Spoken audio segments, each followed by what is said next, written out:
Uno de los grandes problemas no resueltos en el Perú es el de la vivienda popular. Nosotros hemos abordado este tema de manera sistemática, no desde hace semanas, no desde hace meses, desde hace años. Hace años que una de las banderas informativas, uno de los reclamos que esta emisora ha recogido como propias, es la de la demanda de cientos de miles de peruanos por tener el derecho a acceder a una vivienda digna. Y lo que ha ocurrido a lo largo de estos años y que ha terminado en una situación que, según lo ha dicho la propia ministra de Vivienda, hay 1.800.000 viviendas que faltan en el Perú. Y si proyectamos eso en términos de población, estamos hablando de entre 8 y 9 millones de peruanos, casi la tercera parte de la población, que no tiene una vivienda digna en este momento, que no tiene, por lo tanto, acceso al agua, que no tiene acceso a los servicios mínimos de alcantarillado, de desagüe, que no tiene acceso a los servicios elementales, y en muchísimos casos, en una inmensa cantidad de casos, viven en zonas altamente vulnerables. Vulnerables a los terremotos, porque si ocurriera uno de ellos de alta intensidad como el que se prevé va a ocurrir en algún momento en el Perú, y se encontraran en sus casas, se mueren. Porque están expuestos a que cuando llueve, simplemente sus precarias construcciones no resistan, o porque se las lleve el huaico porque están en zonas de vulnerabilidad no mitigable, como dicen los especialistas. No hay arreglo, no se puede vivir ahí. Y la pregunta es, ¿cómo ha sido posible? Y es la pregunta que se repite en todos los casos, que a lo largo de todos estos años en que la economía peruana ha crecido de la manera simplemente impresionante como ha crecido, en términos macroeconómicos, en que los ingresos públicos se han multiplicado por 5, por 6 veces, y que hemos sido así la admiración para el mundo por ese mérito, y que hay que reiterarlo, tiene muchísimo que ver y en gran medida con la exportación de minerales cuyos precios para nuestra suerte han estado altísimos y están hoy altísimos. La pregunta es cómo ha sido posible que en esas circunstancias no hayamos sido capaces de resolver el problema de darle a los peruanos una vivienda digna con servicios elementales disponibles. Y la explicación global es que no tenemos planes en este país, porque no tenemos una clase dirigente que tenga un horizonte de largo plazo. No tenemos políticas de Estado que vayan más allá de los gobiernos, que las cosas se hagan en función de lo que hemos planeado sea el Perú dentro de 20 o 30 años.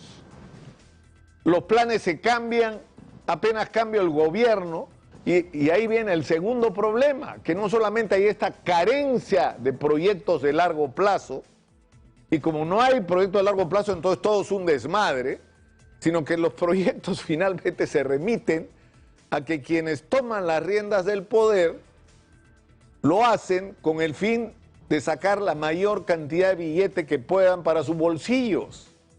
Que el hacer política en el Perú, y hay que repetirlo, se ha convertido hace rato en un negocio sucio, en una vía rápida y corta para enriquecerse. Pero el problema es que se enriquecen a costa del perjuicio de la sociedad, y eso es lo que agrava el crimen. Pero en el caso de la vivienda popular, lo que ha ocurrido, y nos lo ha contado, y es muy importante escuchar ese tipo de mensaje, la ministra Jania Pérez de Cuéllar, que ha dicho: hay un nido de corrupción en el Ministerio de Vivienda. Hay un nido de corrupción. Se han manejado miles de millones de soles, constituyendo comités que deberían resolver las licitaciones absolutamente digitadas. Se han establecido los parámetros para las licitaciones en función de quién iba a ganar, porque ya habían arreglado el ganador. Es decir, tú haces los marcos de referencia, que son los que deben delimitar quiénes pueden participar y quiénes pueden resolverte el requerimiento, pero ya sabes quién va a ganar. ¿Y por qué sabes quién va a ganar? Porque ya pagó el que va a ganar. Porque se ha tejido una red monstruosa de corrupción en el aparato del Estado y en este caso en el sistema de vivienda, que se asocia con empresarios privados que pagan, han estado pagando antes de Castillo, durante Castillo y por lo que nos ha contado Jania Pérez de Cuellar, después de Castillo. Porque son redes de corrupción que están instaladas en el Perú hace años, que no tienen que ver con Castillo. Castillo ha sido uno de los usuarios de este sistema de corrupción, porque todos los anteriores también lo hicieron, porque la corrupción en vivienda tiene, insisto, años y hay muchísimos responsables que han pasado piola, porque lo que han hecho es se han entregado la posta. Estos robaban antes, ahora te toca a ti, hermanito. Así ha sido la historia, no solo en vivienda, en diferentes dependencias del Estado peruano. Pero ¿qué es lo de diferente que ocurre con el caso de Sada Goray? Sada Goray, que ha estado acá sentada o lo hemos entrevistado en algún momento, es probablemente la más importante constructora de vivienda popular. Y se quejaba en algún momento, y era cierto, de que los fondos de Mi Vivienda, que debían ser destinados a la gente más humilde, la gente que carecía de una vivienda digna, estaban siendo desviados para aquella gente que podía acceder a un crédito hipotecario. Y el reclamo, que era legítimo, terminó envolviéndose políticamente en una red simplemente que no sé cómo definir en términos morales, donde en algún momento descubrieron que la mejor fórmula para resolver este sistema, donde para hacer lo correcto, que era invertir el dinero en la vivienda popular realmente, y para lo cual tenías que coimear funcionarios, es decir, que eran dos redes distintas, las dos redes se junten en una sola. Eso lo logró Sada Goray. Eso lo logró Sada Goray. Logró ser la constructora de vivienda más importante del país, que controlaba la red de corrupción dentro del aparato del Estado. Controlaba Mi Vivienda, controlaba la Superintendencia de Registros Públicos, controlaba bienes nacionales. Es decir, pasó a lograr esta fusión que nunca se había producido antes en el Perú. Es decir, tú tenías un aparato estatal corrupto y empresarios privados corruptores. Acá, gracias a Sada Goray, se logró algo extraordinariamente perjudicial y perverso. Que es que los empresarios privados que se beneficiaban con la industria de la construcción de vivienda popular, a la vez eran los dueños del aparato de corrupción, de la maquinaria de corrupción dentro del aparato del Estado. Y eso es lo que está investigando el Ministerio Público. Y la investigación tiene que ir a fondo, no solo para determinar cómo se ha avanzado en gran medida en quiénes son los funcionarios que ya estaban ahí y que se engancharon en la red de corrupción o se reengancharon a ella, y quienes fueron incorporados al aparato del Estado con la función específica de favorecer los intereses de este grupo, sino por el otro lado, quiénes son los empresarios privados que fueron parte de esto. Porque así como hubo el Club de la Construcción, esto es el Club de la Vivienda. Porque es lo mismo, porque Sada Goray no actuó sola. Porque a la hora que había que comprar la voluntad de Salatiel Marrufo, que según su propio testimonio recibió 9 millones de soles, yo les pregunto, ¿ustedes creen que Sada Goray pagó sola? ¿Ustedes creen que es la única que puso dinero para completar esos 9 millones de soles, que yo creo, supongo, fueron bastante más? Porque eso que fue el arranque. Pero luego por cada obra ha habido comisiones ilegales. Por cada decisión trascendente que significara un beneficio para estas empresas, ha habido comisiones ilegales. Y el daño causado a la economía peruana ha sido gigantesco. Gigantesco. Entonces yo creo que ha llegado el momento, y lo que está ocurriendo hoy en el Ministerio de Vivienda no tiene precedentes. Es la primera vez que quien toma el control de un ministerio decide barrer con todas las redes de corrupción instaladas dentro de los ministerios y no dedicarse a administrarla, como han hecho todos los anteriores, lamentablemente. Es decir, cambiar de gestores del aparato de corrupción.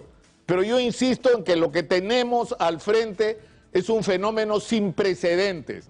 No es un grupo de funcionarios corruptos que cobran dinero a empresarios privados que pagan por ganar licitaciones, sino tenemos a empresarios privados que ganan licitaciones que son los dueños del aparato de corrupción del Estado, que ponen a los funcionarios del Estado que toman las decisiones y que los tienen a todos a su servicio.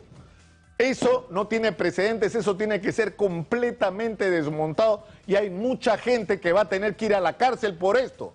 Pero les digo algo más, lo que ha estado ocurriendo en vivienda en términos de corrupción también ha ocurrido en otros sectores.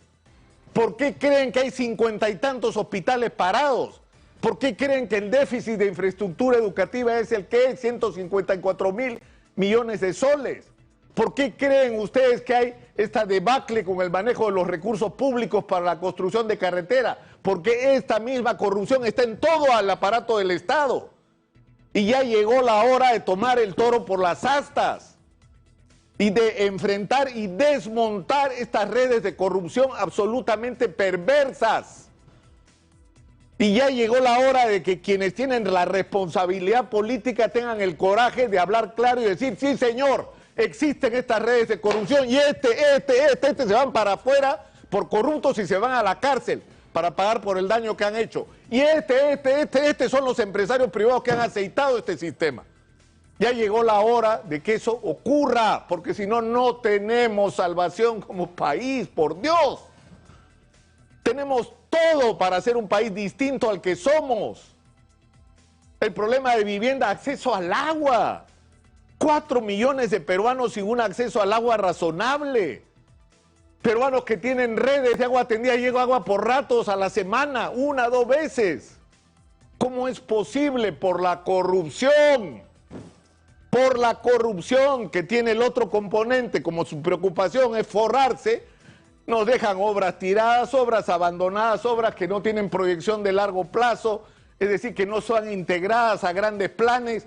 Hay que acabar con eso de una vez por todas, pero para hacerlo hay que dejar de revolcarnos en el fango, hay que dejar de lado el odio, hay que dejar de lado el incentivo a la separación y a la confrontación entre peruanos, porque esto de la corrupción, este daño que está causando el que haya funcionarios corruptos y empresarios corruptores que se conjugan para perjudicar al país, nos está dañando a todos y sobre todo a los más vulnerables. A los más vulnerables, a los más pobres. Y la obligación de todos, o no nos podemos poner de acuerdo sobre esto. ¿Podemos o no podemos ponernos de acuerdo sobre esto? Yo insisto y termino con la pregunta. O sea, ¿qué ideología tiene el hacer las cosas que el Perú requiere con urgencia, como por ejemplo darle vivienda digna o agua potable a la gente? ¿Qué ideología? ¿Es de izquierda o de derecha? ¿Ah? Lo que no es ni de izquierda ni de derecha es la corrupción, porque es transversal a todos, porque todos están metidos en la corrupción, de izquierda, de centro y de derecha, y por lo tanto hay que barrer con todos sin importar el color político que tengan. Soy Nicolás Lucar, esto es Hablemos Claro, estamos en Exitosa Perú.